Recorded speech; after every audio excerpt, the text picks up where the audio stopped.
जय हिंद साथियों, मैं आदेश आपका राही आदि क्लासेस में स्वागत करता हूँ। हम सभी पढ़ रहे थे कारक। कारक में हमने 5 कारक पढ़ लिए थे। कौन कौन से?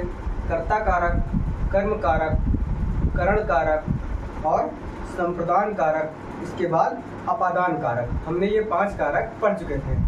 अब कारक 3 बचे थे। अब 3 में आज हम छठा कारक पढ़ेंगे, वह है संबंध कारक। छठा कौन सा है? संबंध कारक।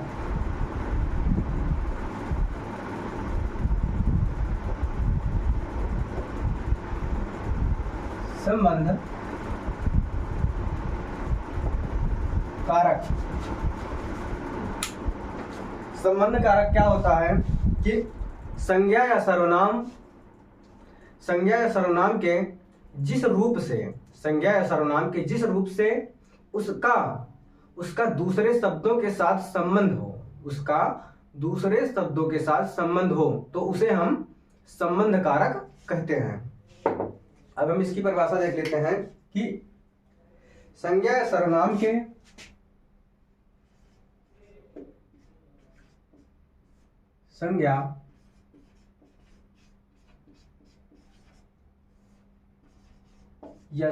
के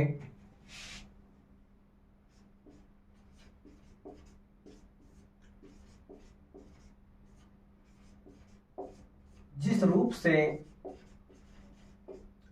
रूप से उसका दूसरे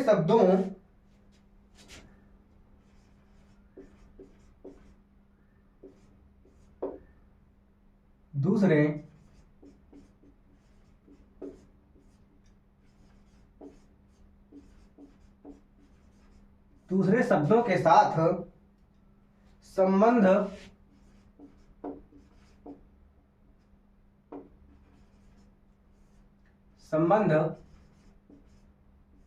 प्रकट होता है, उसे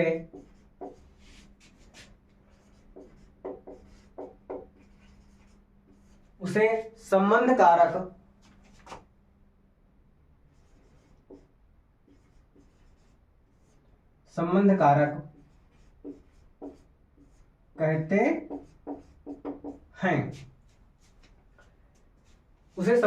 कहते हैं। जैसे उदाहरण देखते हैं कि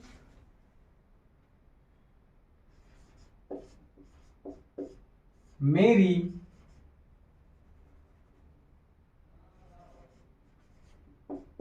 घड़ी खो गई है।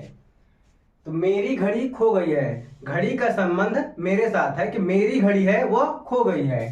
तो यहां पर जो मेरी शब्द है वह संबंध कारक को प्रदर्शित कर रहा है, घड़ी यानी दूसरे शब्द से, घड़ी से। तो अगला देखते हैं हम कि मैंने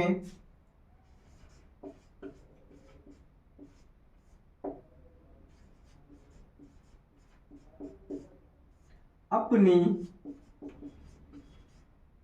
पुस्तक पढ़ी। यहां पर मैंने शब्द जो है दूसरे शब्द कौन सा? अपनी, यानी मैंने अपनी पुस्तक पढ़ी, किसी दूसरे की नहीं। तो यहां पर मैंने शब्द अपने से संबंध प्रदर्शित कर रहा है। दूसरे की भी पढ़ सकते हैं, तो यहां पर दूसरा होता था। तो यहां पर मैंने शब्द जो है वह संबंध कारक को प्रदर्शित कर रहा है। अगला उदाहरण है कि राजा दशरथ के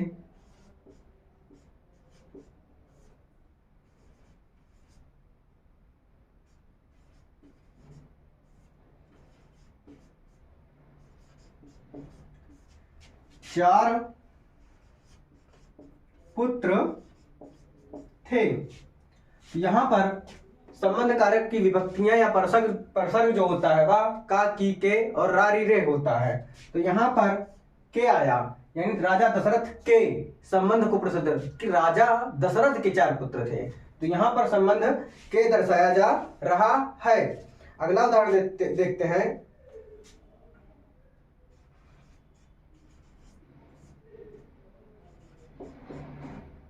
वायुयान की गति तेज थी। वायुयान की गति की जो है वह संबंध को दर्शा रहा है कि गति तेज थी। किसकी? वायुयान की गति तेज थी। जो संबंध कारक होगा वहां का, की, के और रा, री, रे जो संबंध होते, विभक्तियां होती, परसर्ग होता है, वह उपस्थित होगा।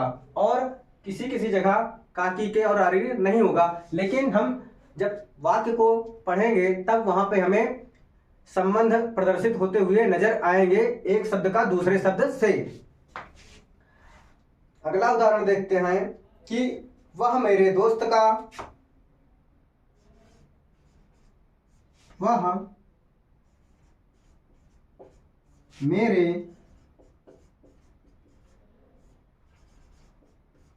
दोस्त का भाई है। यहां क्या है? का आया है। वह मेरे दोस्त का भाई है, यानी भाई है और दोस्त है, यानी उन दोनों में भाई का दोस्त है, यानी संबंध को ही दर्शा रहा है। तो ये हमारा संबंध कारक हो गया। अब हम 7वां कारक पढ़ेंगे, अधिकरण कारक।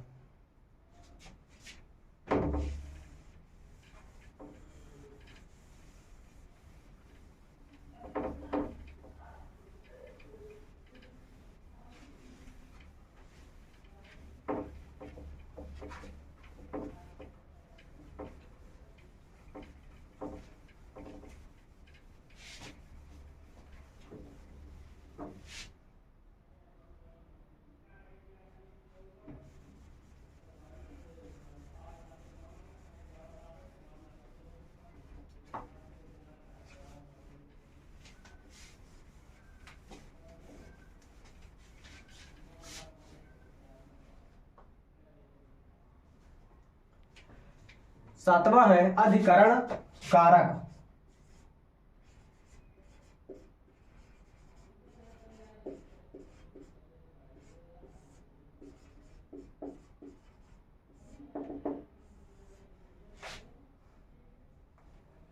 इसमें क्या होता है? संज्ञा या सर्वनाम का जिस रूप में क्रिया का आधार, इसमें संज्ञा या सर्वनाम होगी, उसमें क्रिया का आधार को प्रदर्शित करेगा, तो वहां पर हमारा अधिकरण कारक होगा।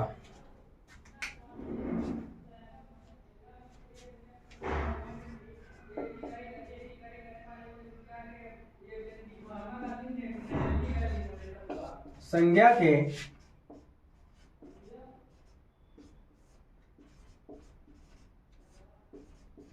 जिस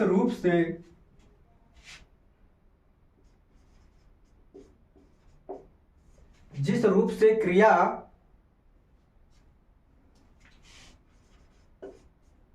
के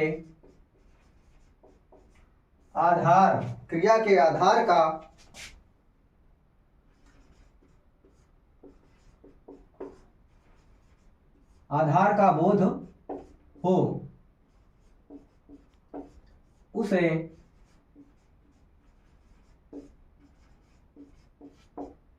अधिकरण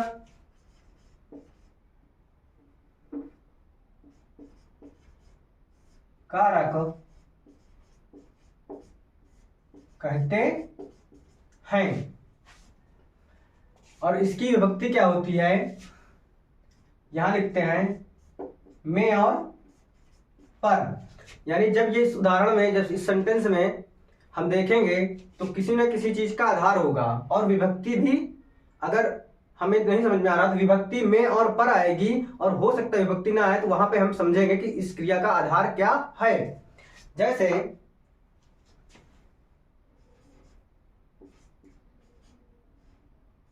मेज पर गिलास रखा है। यहां पर विभक्ति आई है, और वैसे भी देखें तो मेज पर गिलास रखा है, यानी मान लो ये मेज हो गई, उसके ऊपर ऐसे गिलास रखा होगा, यानी जो ये मेज है वो उसका आधार है, आधार को प्रदर्शित करेगा, मेज आधार हो जाएगी। तो यहाँ क्या है? मेज पर गिलास रखा है। अगला उदाहरण है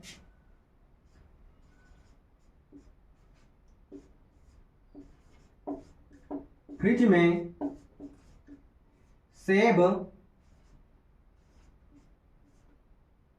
रखे हैं या फ्रिज में सेब रखा है, तो इधर आधार क्या है, फ्रिज में विभक्ति में आई हुई है, और फ्रिज में यानी आधार क्या है सेब का, कि सेब फ्रिज में रखा हुआ है। तो यहां पर हम ये देख लिए। अगला उदाहरण है कि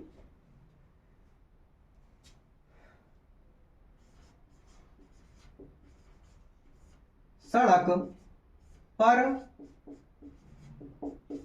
गाड़ी खड़ी है।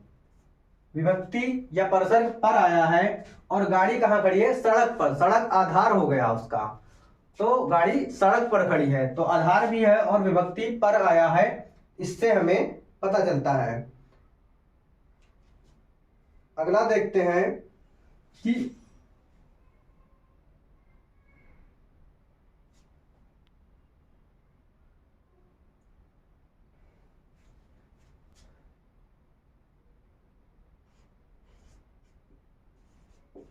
बंदर छत पर है। बंदर कहां पर है, छत पर, यानी छत आधार हो गया, छत पर बैठा है, यानी बंदर छत पर है। इसके बाद हम अगला कारक पढ़ेंगे 8वां, और हमारा ये लास्ट कारक होगा। अगला कारक है संबोधन। संबोधन कारक। और आज हमारी कारक की क्लास समाप्त हो जाएगी, यानी कारक हम पढ़ लिए। कारक को हमने छोटे छोटे पार्ट में करके 3 पार्ट में पढ़ा है। कारक चैप्टर,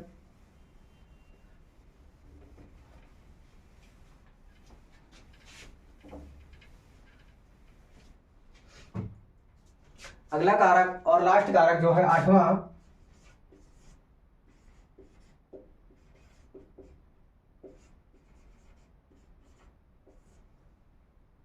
संबोधन।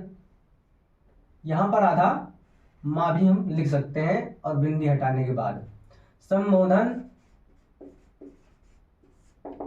कारक। इसमें क्या होता है कि जिस शब्द से हमें किसी को पुकारने, जिस शब्द से हमें किसी को पुकारने या फिर चेतावनी देना, या फिर चेतावनी देने का बोध हो, तो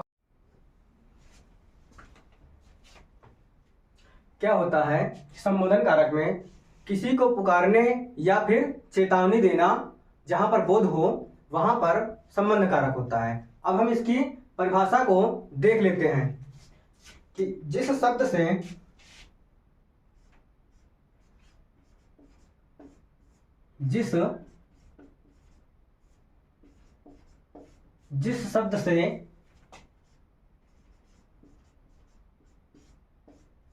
किसी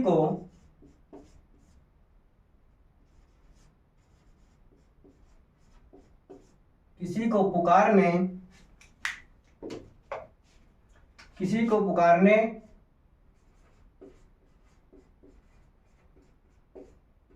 या चेतावनी, किसी को पुकारने या चेतावनी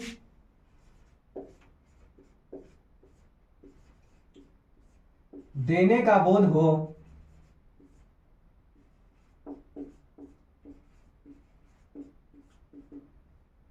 वहां पर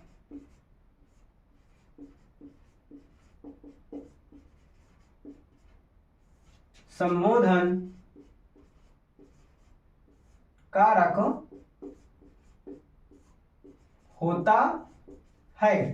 जैसे इसका उदाहरण देखेंगे, लेकिन इसकी विभक्ति क्या होता है, हे, अरे, वाह, खबरदार, जो इन सब पुकारने वाले शब्द होंगे या जिसे संबोधन कहेंगे, और संबोधन के पास उस बाद जो संबोधन वाला शब्द होगा उसके बाद उसका संबोधन का चिन्ह होता है इस प्रकार, तो वो होगा, उसके बाद ही सेंटेंस आगे चालू होगा। अब हम इसके उदाहरण देख लेते हैं कि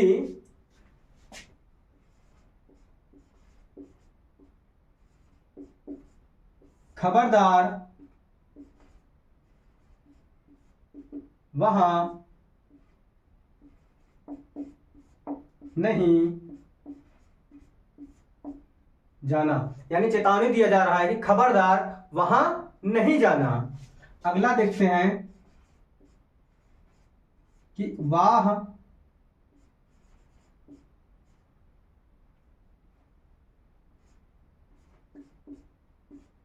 कितना सुंदर दृश्य है। वाह कितना सुंदर दृश्य है। यहां पर संबोधन का चिन्ह भी आ रहा है और खुशी भी जाहिर हो रही है, यानी जो संबोधन का चिन्ह होगा वह और संबोधन के जो पुकारने वाले शब्द होंगे वह सब पुकारने या चेतावनी वाले वो यहाँ पर प्रतीत होते हुए लिखे हुए नजर आएंगे। अगला उदाहरण है जिसको सभी ने सुना होगा और सुनने के व्याकुल भी होंगे। तो अगला क्या है, अजी सुनते हो, या फिर ये भी हो सकता है कि अजी सुनती हो। तो ये हो गया। अगला है कि रामू इधर आओ, रामू इधर आओ। तो ये जो संबोधन का निशान है, चिन्ह है, ये पुकारा जा रहा है या फिर किसी को चेतावनी दी जा रही है। तो अगला उदाहरण देखते हैं फिर कि अरे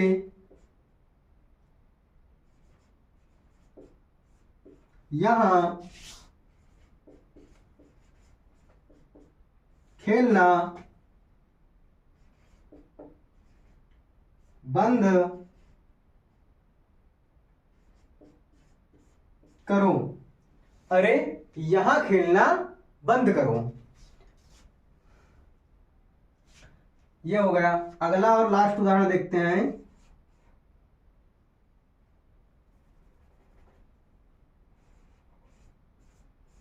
हे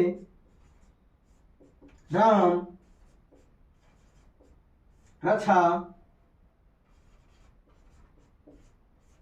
करो। तो ये हमारी कर्ता की क्लास आज तीसरे पार्ट में थी। हमने कारक की क्लास थी जो हमने तीसरे पार्ट में आज कारक पढ़ लिया है, यानी आज कारक का चैप्टर समाप्त कर लिया गया है। कारक कितने प्रकार के होते हैं? 8 प्रकार के। हमने 8 कारकों को पढ़ लिया है। ध्यान देने योग्य बात यह है कि कारक की विभक्तियां या प्रसर्ग जो होते हैं वो हमें याद होने चाहिए दिमाग में। और जब हम कोई सेंटेंस होगा तो वहां पर जो भी कारक पूछा जाएगा